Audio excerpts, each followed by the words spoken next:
Bregdeti i Himarës është drejt përgatitjeve të fundit për të mirëpritur sezonin turistik të këtij viti, i cili pritet të jetë ndër më të suksesshmit e viteve të fundit.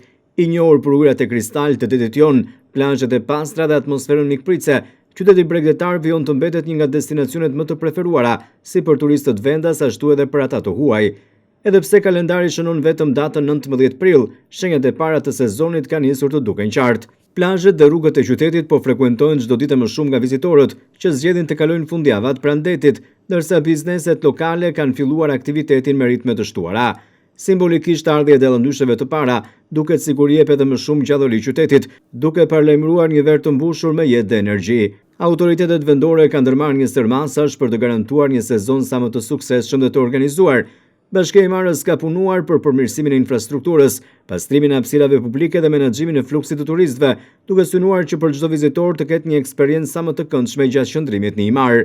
Në fakt, vitet e fundit Himara ka dëshmuar një rritje të vazhdueshme të interesit turistik, duke mos qenë më vetëm një destinacion sezonal, por një pikë referimi gjatë gjithë vitit. Frekuentimi i saj në çdo stinë është dëshmi e potencialit të madh që ofron kjo zonë, e cila kombinon bukuritë natyrore me trashëgimin kulturore dhe traditat lokale. Himara është gati për të pritur sezonin veror të këtij viti. Bashkia ka filluar përgatitjet me qëllim që edhe ky sezon të jetë i suksesshëm, ashtu sikundër ka qenë edhe ai viti të kaluar me një dyndje të pushuesve vendase të huaj. Por megjithatë, pushuesit e parë duket se kanë ardhur në Himarë, apo më saktë ata nuk janë ndarë asnjëherë territorit të kësaj bashkie, plazheve, por edhe pikave më atraktive që janë në këtë territor. Sezoni turistik në Himarë pritet të çelet më datën 1 maj, duke u shoqëruar me një program të pasur aktivitetesh që do të zgjasin për 3 ditë me radhë në 1, 2 dhe 3 maj. Nën kujdesin e kryetarit të bashkisë Vangel Tavo, qyteti do të shndrohet në një skenë të hapur festash, ku ndërthuren aktivitetet kulturore, artistike, ato të traditës, por edhe aktivitete sportive. Programi është konceptuar gjithëpërfshirës për të gjitha grup moshat.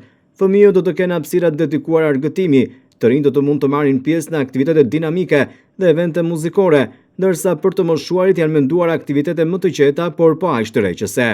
Kjo shumëllojshmëri synon të krijojë një atmosferë gjithëpërfshirëse, ku çdo vizitor do të gjejë diçka që i përshtatet. Himara vazhdon të mbetet kështu një pikë takimi, jo vetëm për turistët vendas dhe të huaj, por edhe për emigrantët shqiptar, që zgjedhin të rikthehen çdo verë për të kaluar pushimet pranë vendlindjes. Kjo e bën sezonin turistik jo vetëm një mundësi ekonomike për zonën, por edhe një moment të rëndësishëm social dhe kulturor. Me pritshmëri të larta dhe përgatitje të shumta, Himara duket e gatshme të konfirmojë edhe këtë vit statusin e saj si një nga perlat e turizmit shqiptar, duke ofruar një përvojë të paharrueshme për të gjithë ata që zgjedhin ta vizitojnë.